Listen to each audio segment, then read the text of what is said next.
पूरे देश में आग लगाने के बाद, पूरे देश में माहौल खराब करने के बाद, 3-3 जान लेने के बाद, ना जाने कितने लोगों को जेल की हवालात में डलवाने के बाद और कितने लोगों की कुटाई करने के बाद नुपुर शर्मा को अब याद आ रही है सुप्रीम कोर्ट की, अब याद आ रही है याचिका लगाने की, अब याद आ रही है अपनी सुरक्षा की।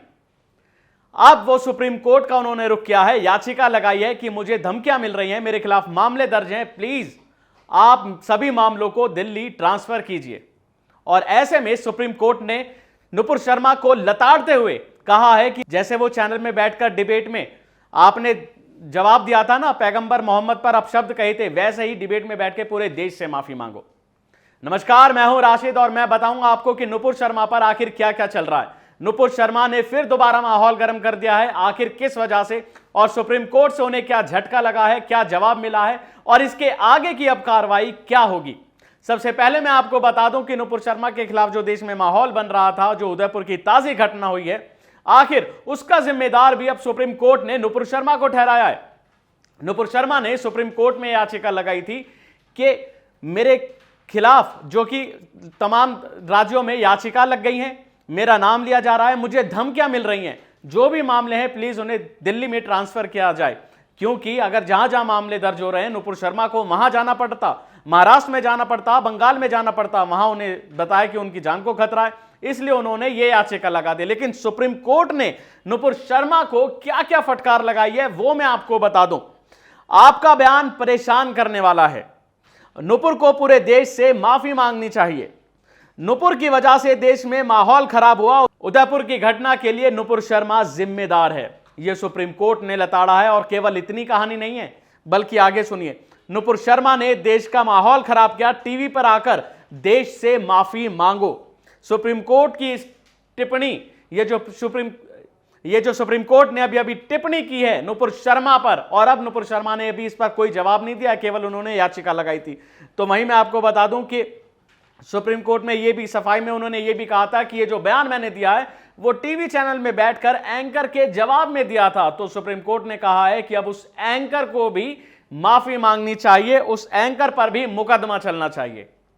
आज पहली बार सुप्रीम कोर्ट ने इनको तगड़ा झटका दिया है। ये जो ऐसे तमाम जहर उगलने वाले नेता है ना, मैं किसी पार्टी का नाम नहीं लेना चाहता, मैं नहीं कहना चाहता कि वो किस पार्टी से संबंध रखती हैं, बल्कि ऐसा कोई भी नेता हो, किसी भी पार्टी से संबंध रखता हो और किसी भी धर्म के खिलाफ जहर उगलता हो, जरूरी नहीं कि केवल मुस्लिम समुदाय के खिलाफ या उनके धर्म के खिलाफ, बल्कि मुस्लिम भी अगर किसी हिंदू धर्म के खिलाफ जहर उगलता है तो उसे भी यही सजा मिलनी चाहिए जो सुप्रीम कोर्ट उसे कह रहा है। लेकिन जल्द से जल्द उसकी गिरफ्तारी होनी चाहिए और उसे कड़ी से कड़ी सजा इतनी मिलनी चाहिए कि दूसरा कोई भी व्यक्ति किसी धर्म के खिलाफ बोलने से पहले 10 बार सोच ले और मुंह उठा के किसी चैनल में ना जाए कि कुछ भी तोते की तरह बककर वहां से वापस आ जाए, उल जलूल बोलते, और उसके बाद देश का माहौल खराब होता है और 3-3 जानें चली जाती हैं।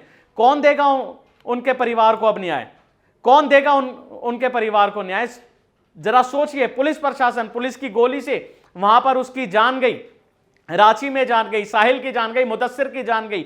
अब लोगों के दिमाग नफरती तौर पर इतना भड़क गया है, लोगों के दिमाग में इतना फितूर चढ़ गया है कि धर्म की आड़ में, धर्म के नाम पर जान तक ले ली। सिर कलम कर दिया है किसने? रियाज ने और गोश मोहम्मद ने कन्हैया लाल का। कितनी विभत्स घटना है, जरा सोच के देखिए। उसे केवल इसलिए मार दिया कि उसने पोस्ट की थी, नफरती पोस्ट की थी। अरे अगर पोस्ट की थी तो आप उसकी शिकायत करते, पुलिस प्रशासन के पास जाते। आप कौन होते हैं उसे हक देने वाले, उसे सजा देने वाले? लिया छुरा और उसकी गर्दन इतनी बेरहमी से काट दी, क्या होगा उस परिवार का? सोचिए कि धर्म के नाम पर जान तक ले लेते हैं, जबकि ये जिस धर्म के नाम पर जान ले रहे हैं ना, उस धर्म में हथियार उठाना सिखाया ही नहीं है। वो धर्म कहता है कि किसी ने अगर जान ली है, किसी को भी जान लेने का हक नहीं है। अगर कोई ऐसा करता है तो उसे कड़ी से कड़ी सजा मिले। पैगंबर साहब के नाम पर जो ये जान ले रहे हैं, उन्होंने इसकी सख्त मुखालफत की है। उन्होंने कभी इस रास्ते पे चलना नहीं सिखाया, उन्होंने कभी हथियार उठाना नहीं सिखाया, लेकिन ये उनके नाम को बदनाम कर रहे हैं। उसकी जान ले ली कन्हैया लाल की। और केवल ये मैं ही नहीं कह रहा हूं, बल्कि देश के तमाम मुस्लिम आगे आ गए हैं और इस घटना की निंदा कर रहे हैं और रियाज और गोश मोहम्मद को कड़ी से कड़ी सजा दिलाने की मांग कर रहे हैं। लेकिन अगर मैं आपको दूसरा पहलू दिखाऊं कि वो जो लोग, अब से 5 साल घटना पहले का अगर मैं जिक्र करूं, शंभूलाल रैगर ने जब एक मुस्लिम की हत्या की थी, मुस्लिम मजदूर की हत्या की थी, तो यही वो लोग थे जो दल वाले, हिंदू दल वाले, उन्होंने शंभूलाल को आरोपी ना बनाते हुए, उसकी सजा की मांग ना करते हुए, बल्कि उसे हीरो बना दिया था। यह है नजरिया, यह है फर्क हिंदू और मुस्लिम का, यह है फर्क भारतीय जनता पार्टी का, हिंदू संगठनों का, बजरंग दल का, हिंदू सेना का, जो कातिलों को ये हीरो बनाती है, पोस्टर छपवाती है, मालाएं पहनाती है, कपिल गुर्जर जैसे गोली चलाते हैं खुलेआम और उनको पार्टी में शामिल करते हैं, और जब इनकी चैनल में किरकिरी होती है ना, तभी एकदम तुरंत उसे पार्टी से निष्कासित कर देते हैं। यह इनका दोहरा रवैया।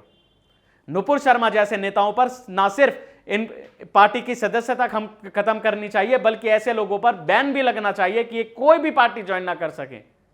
जरा सोचिए कि पूरे देश का माहौल इन्होंने खराब कर दिया, बाहर जाके सरकार की इन्होंने किरकिरी कराई है, देश की इन्होंने किरकिरी कराई है। अरब देशों से जब दबाव बढ़ा तब जाके नुपुर शर्मा को पार्टी से निष्कासित किया, और अब नुपुर शर्मा को अपनी जान की फिक्र हो रही है और वो कह रही है कि मेरी जान को खतरा है, यहां आकर मुझे धमकी मिल रही है, ट्विटर पर, सोशल मीडिया पर धमकी मिल रही है, सुप्रीम कोर्ट में याचिका लगाई है और कह रही है कि सभी मामलों को यहां पे ट्रांसफर किया जाए।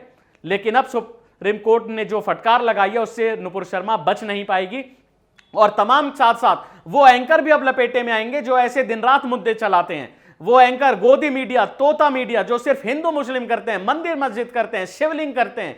मैं आपको ऐसे तमाम चैनलों की लिस्ट दिखा दूंगा जिन्होंने 100 प्रोग्राम करे और उसमें से आधे से ज्यादा केवल भड़काऊ बयान पर या भड़काऊ टॉपिक पर डिबेट किए हैं। सिर्फ मिर्च मसाला चाहिए, हिंदू मुस्लिम चाहिए, 2 हिंदू बिठा लिए, 2 मुस्लिम बिठा दिया और उनको लड़वा दिया और देश का माहौल गर्म करवा दिया।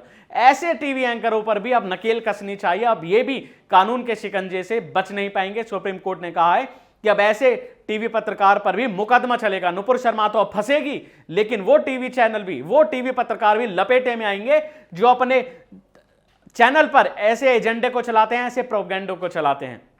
बहरहाल अब नुपुर शर्मा की आगे क्या कार्रवाई होती है वो मैं आपको बताऊंगा, क्योंकि अब ये बिल से बाहर आ गई है, याचिका लगाई है। बंगाल पुलिस, महाराष्ट्र पुलिस को ये मिली नहीं थी, लेकिन अब इन्होंने याचिका लगाई है और अब सुप्रीम कोर्ट ने इन्हें इनकी स्टाइल में जवाब भी दे दिया है जो इन्होंने किया है। और अब आगे देखते हैं आगे क्या होता है। नुपुर शर्मा पर कानूनी शिकंजा कितनी जल्दी कसता है, इनकी गिरफ्तारी होती है, ये टीवी चैनल में कब बैठकर आती हैं, माफी मांगती हैं, पूरे देशवासियों से माफी मांगती है। लेकिन सवाल अब भी बरकरार है कि जो जानें चली गई हैं उनको न्याय कौन देगा, उनकी जिम्मेदारी कौन लेगा। शुक्रिया। नेशनल दस्तक की आपसे गुजारिश है कि अगर इसको बचाना चाहते हैं तो नेशनल दस्तक को सब्सक्राइब करने के लिए रेड कलर के सब्सक्राइब बटन को दबाएं, फिर बेल आइकन की घंटी दबाएं। नेशनल दस्तक को बचाने के लिए बहुत जरूरी है कि हर खबर को शेयर करें, लाइक करें, कमेंट जरूर करें।